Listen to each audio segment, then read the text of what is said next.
అండి, welcome to my channel Shanmukha fashions అండి.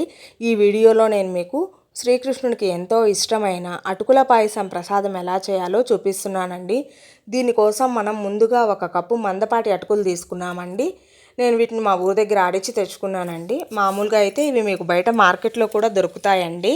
కాకపోతే మీరు తీసుకొచ్చుకునేటప్పుడు మందపాటి అటుకులు తెచ్చుకోవాలండి. వీటిని ఒక స్ట్రైనర్లో వేసి బాగా స్ట్రెయిన్ చేసుకున్నానండి. ఎందుకంటే ఇందులో సన్నగా నూక పొట్టు అవి ఉంటాయి కదండి, అవేమీ లేకుండా నీట్గా నేను స్ట్రెయిన్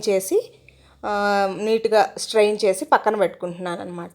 ఇలా పక్కన పెట్టుకున్న అటుకుల్ని కడిగి పక్కన పెట్టుకోవాలండి. మళ్ళీ అంటే ఆ పైన మళ్ళీ ఒకవేళ దుమ్మేమైనా ఉందేమో అని అనుమానం అనమాట. కానీ కడిగి పక్కన పెట్టుకోవాలండి. అలా కడిగి పక్కన పెట్టుకున్న తర్వాత ఈ కప్పు అటుకులకి 3 కప్పుల పాలు అవసరం అవుతాయండి. నేను 3 కప్పుల పాలు ఇదిగోండి ఈ గిన్నెలో చూపిస్తున్నాను చూడండి. ఇవి 3 కప్పుల పాలండి. ఈ 3 కప్పుల పాలు బాగా మరిగించుకోవాలండి. అంటే 3 కప్పులు కాస్త 2 కప్పులు అయ్యేలాగా మరిగించుకోవాలండి. అలా మరిగిన పాలలో ముందుగా కడిగిన పక్కన పెట్టుకున్న అటుకుల్ని కూడా వేసి బాగా మిక్స్ చేయాలండి. అవి అటుకులు కొంచెం ఉడికి మెత్తబడిన తర్వాత 2 యాలకులు తీసుకొని వాటిని బాగా మెత్తగా దంచి పొడిలాగా ఈ యాలకుల పొడి కూడా ఈ అటుకుల మిశ్రమంలో వేసేయాలండి. ఇప్పుడు ఈ 1 కప్పు అటుకులకి కొలతొచ్చేసి నేనైతే 3/4 కప్పు బెల్లం తీసుకున్నానండి.